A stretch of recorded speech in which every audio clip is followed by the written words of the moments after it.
Hvilken forskel er der på kredsløbskondition og stofskiftekondition? Så når man træner sådan noget som udholdenhed, så er det stofskiftekondition, man træner, fordi at det er musklerne, der sådan, det er deres evne til at udnytte ilten, og så bortskaffe sig sådan noget som affaldsstoffer.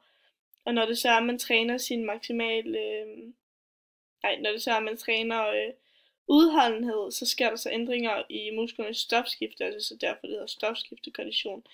Men når det er, at man træner sådan noget som maksimal ildoptagelse og langdistancekondition, så forbedrer man så ens maksimale ildoptagelse, og så forekommer der så ændringer i ens kredsløb, og så det er derfor, det hedder kredsløbskondition. Forklar, hvorfor minutvolumen er flaskehalsen for den maksimale iltoptagelse. Så flaskehalsen, det er så den vej, ilten skal gennem fra lungerne over til musklerne. Og den minutvolumen, og det er så den minutvolumen, hjertet kan præstere.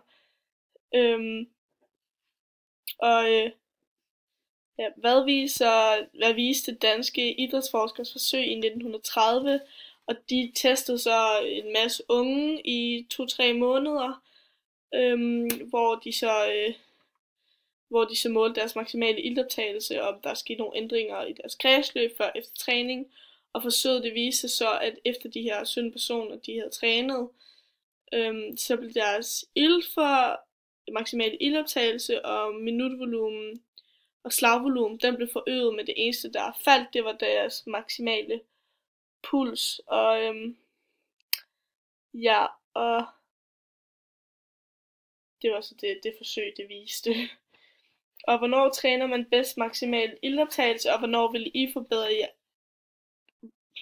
Og hvordan vil I foretrække at træne den, når I indtænker jeres motivation? Uddyb jeres svar med begrundelse for de forskellige træningsmetoder. Så man træner bedst maksimal iltoptagelse ved at træne sådan de store muskelgrupper, som for eksempel benene, ved sådan noget som løb, cykling, roning, langrend, hopning.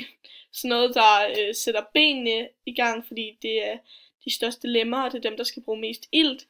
Og den ideelle måde at gøre det på, det er at træne 3 gange om ugen med høj intensitet i sådan 20-30 minutter. For det er sådan, man får det bedste kondital og sådan noget. Og jeg personligt kan bedst lide sådan noget, hvor jeg kan gøre det i lang tid.